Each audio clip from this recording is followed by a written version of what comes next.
Благодаря ви много. Аз първо ще се опитам да остана до някъде в темата на първоначалната си лекция за този семинар. Защото функцията на политическото лидерство до някъде е и това – да превежда драматичните политически събития на езика на ежедневната политика и ежедневните причини и последици. А на второ място, не очаквайте патетично политическо слово, защото едно от най-забавните неща, които чета по медиите през последните няколко дни е за моята емоционална реакция. Нищо по-малко емоционално от тази реакция няма. Емоцията винаги води към... Нашите емоции са по-скоро консервативни. Тук става дума за изчистен политически ход. Добрите адвокати и добрите политици никога не реагират емоционално и въпреки, че съм го правил в миналото, не е такъв случай и не е тази грешка. Имах повод за емоция, когато Светли организираше този семинар и очаквах троен празник. Когато започнахме организацията, ние започнахме организация за празник на първо място на успеха на реформаторския блок на местните избори, на второ място на единството на местните организации на реформаторския блок и на трето, но по значение първо място, на огромния успех на управлението и десницата на местните избори и на факта, че в огромната част от общинските парламенти в България имаше избрани от българските избиратели десни мнозинства. Едно препотвърждаване на реформаторския курс на управлението, на консолидираната десница, за която в приветствието ни говори господин Антонио Лопес Историс. Ние посрещнахме неговите думи с смях и ирония в този момент.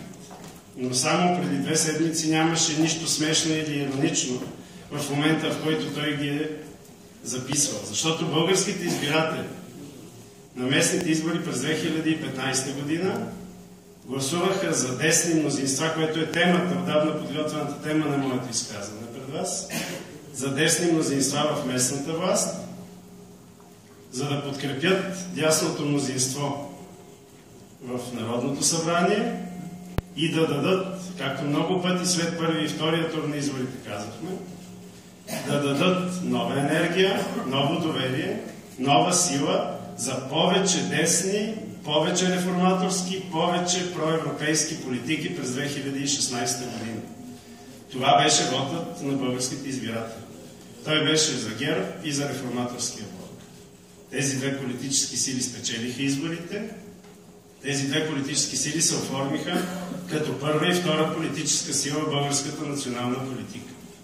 И естествената политическа последица от това беше да си организираме празник за всеки десно мислещ човек. Защото предстои година на реформи, година на дясна политика, на отърсване от колебанията и съмненията на 2015 година, в която да постигнем огромна част от целите си през участие в управлението на национално ниво и в управлението на местно ниво.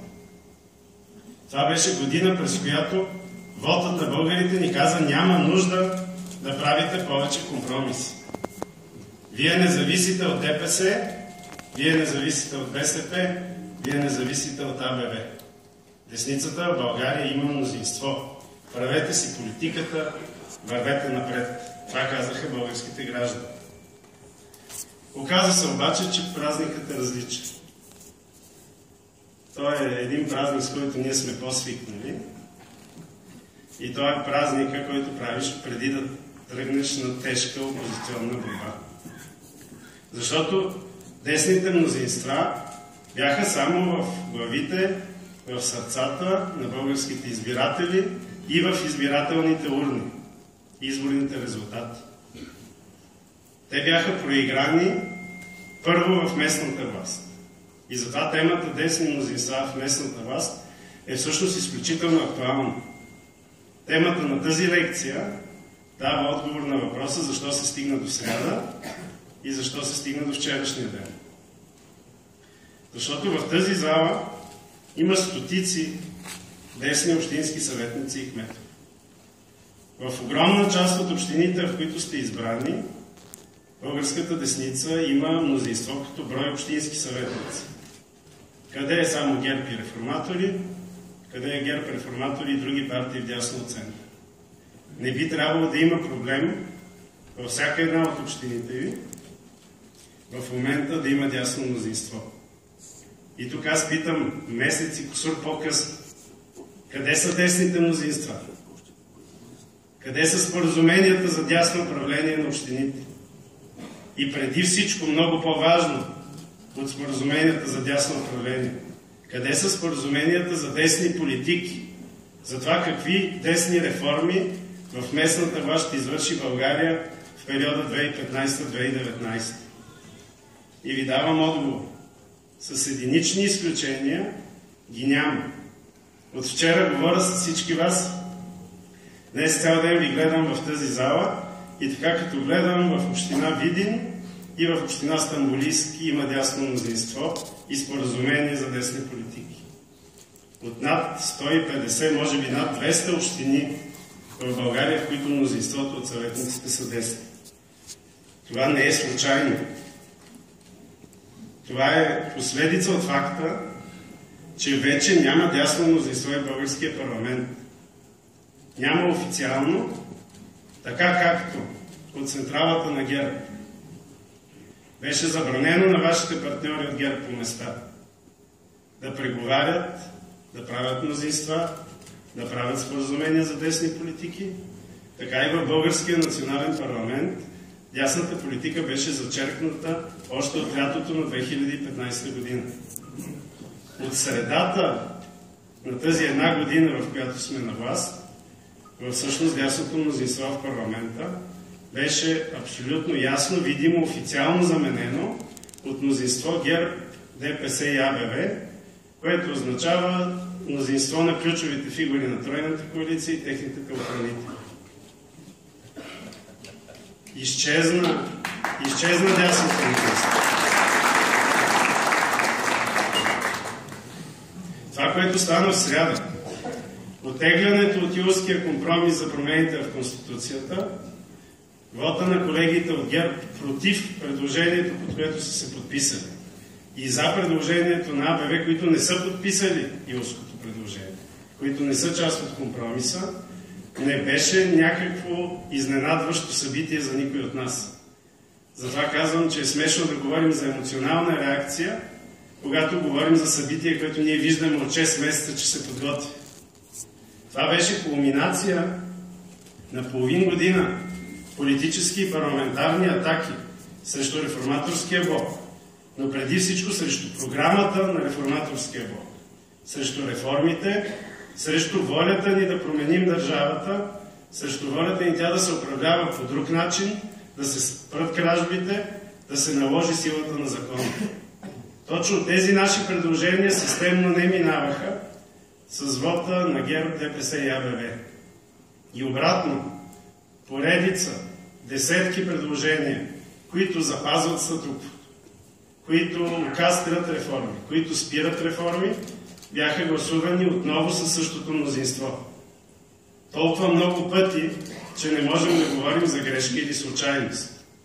И е цинично да ни се вадат 3 знакови гласувания за една година и да се твърди, че само те са гласувани с това мнозинство.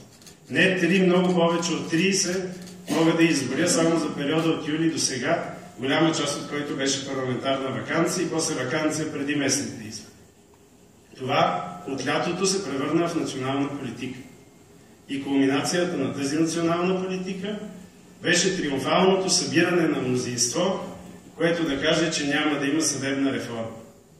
И после се чудят, че никой не им ръкопляска. И, скъпи приятели, в българския парламент мнозинство, което не иска съдебна реформа, ние винаги сме си имали. То на моменти в предишния, в 42-я парламент беше от 240 народни представители. Що не гласувахте тогава да няма съдебна реформа? Щеше да е с 100%. Щеше да е единодушно. Този път не беше единодушно. Защото в този парламент има 20 народни представители, които искат съдебна реформа. И какво от това? 20, които искат, имало и в 40-я, имало и в 41-я парламент. Единствената разлика е, че те тогава са били официално в опозиция. И тук идваме до въпроса какво е власт и какво е опозиция. На власт си с една единствена цел. Да си приложиш програмата или достатъчно голяма част от нея. Да промениш държавата в посока, в която си обещал, че тя ще бъде променена. И ние влязохме във властта, направихме огромни компромиси, след които де-факто коалицията с партията на президента Първанов е най-видимия, но може би не най-големия, в името на това да приложим програмата си. И тук се спирам на програмата на Реформаторския блок. Вие бяхте на избори много преди мен. Нашите бяха 2014, когато станахме народни представители, вашите бяха преди месец. Вие знаете програмата много добре, знаете за какво получихте доверие, знаете за какво се борихте.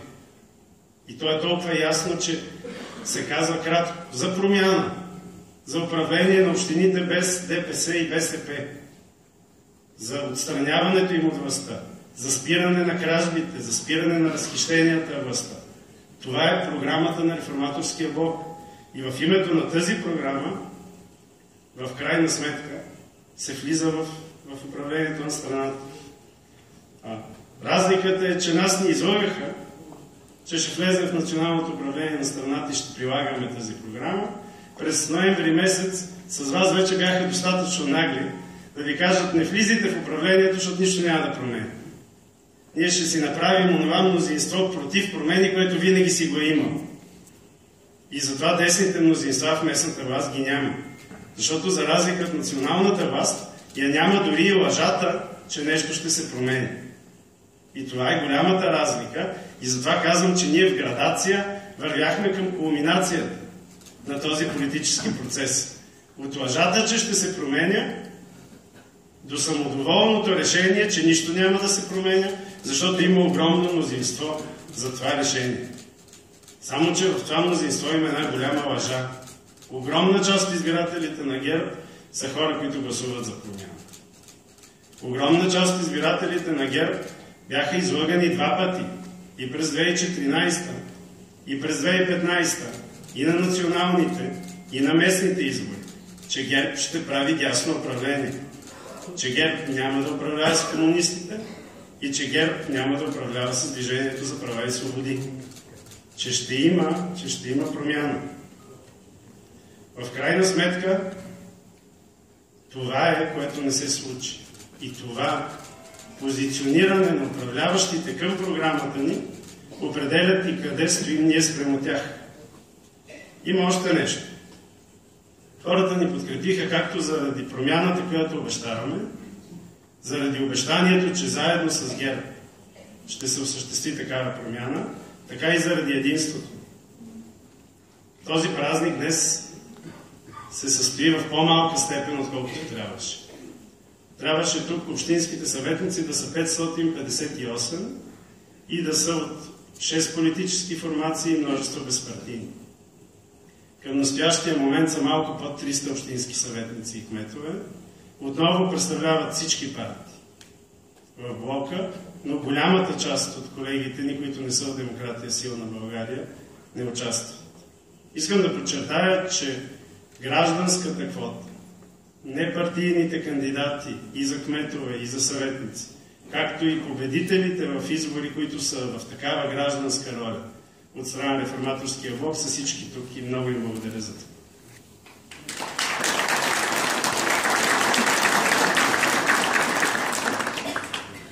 Но аз продължавам да държа на единството и да казвам, че хората гласуваха за него.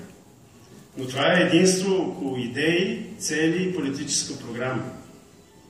И преди всичко единството между вас на терен. Защото Реформаторският блок от ноември месец насам вече не е абстрактна политическа коалиция на неколцина национални лидери, които се провалихме на предишните парламентарни избори, бяхме принудени да се съберем, за да прескочим трапа на следващите.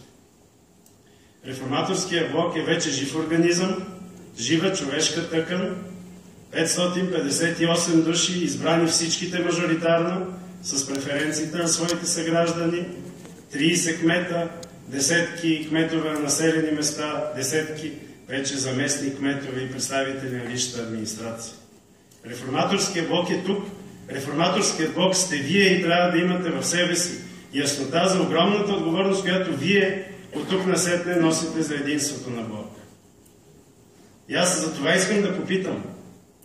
Когато взимаме решението, реформаторския блок е на власт или реформаторския блок е в опозиция, искам да попитам вие къде сте. Аз имам доста информация за това къде сте вие. И мога да кажа, че огромната част от вас, от столицата до град Левски, не виждам в момента Жора, преди малко го видях, са в опозиция в своите общински съвети. В опозиция, като отсреща често пъти са заедно ГЕРБ, БСП, ДПС, всякакви други формации. Защото от Добрич, Плевен, Монтана до Симеоновград, Калояново, общини, в които управляваме, ГЕРБ са в опозиция срещу нашето управление. И там няма десни мнозинства. Въпреки че на всички тези места ние сме ги търсили. Не мога да премълча коалициите, които видяхме на втори тур. Много благодаря на двама наши дългогодишни кметове, хора, които могат да нарека спокойно приятели, че са тук. Станислав Благов от Свищов, Елю Илиев от Петрич, Жоро, когато споменах преди малко, и още толкова много живи хора тук между вас, срещу които на втори тур си имаше съвсем официална коалиция на всички, които не искат нещата да се случват добре, да се променят и да се управлява дясно. Наедно, ГЕРБ, БСП, ДПС, Атака, всички.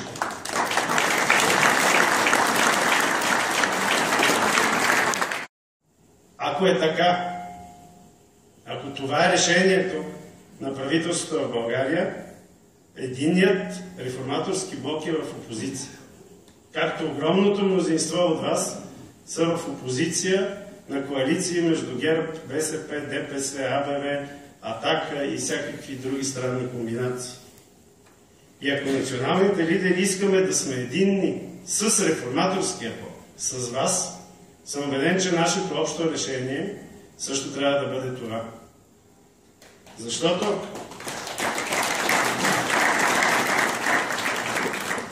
и с това нещо ще приключа. Защото България трябва да има десни мнозинства. А мнозинствата не могат да бъдат десни или плаващи. Само това искам да кажа. Дясното, скъпи приятели, никога не плава. Всички други могат да плават колкото си искат. Да ги лашкат вълните, да се клатушкат из блатото, както си щат. Вчера вятъра духа от запад, днеска вятъра духа от изток. И плаващите политически субекти си плават по вятъра. Гледали сме го това много пъти. Днеска кихнал единия бандит, утре се изкашлял другия. И като се помръдне блатото от кихавицата, и плаващата лодчица си плава. Дясното мнозинство се гради около скалата, а не около блатото. И ние имаме нужда, като опозиция в този парламент и с вашата политика в общинските съвети, да покажем, че скалата я има, който иска, се закача и спира да плава. Благодаря.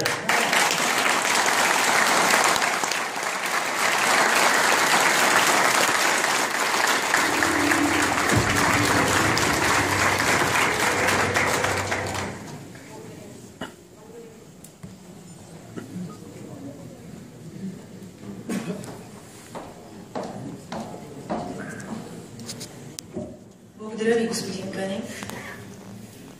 Надявам се, че ще запазим добронамерения тон и желанието за това да продължим нашите тесни политики и ще зададем въпроси на господин Радан Кънев. В мен е микрофона. Ако имате желание, заповядайте на трибуната. Ако не, аз ще дойда.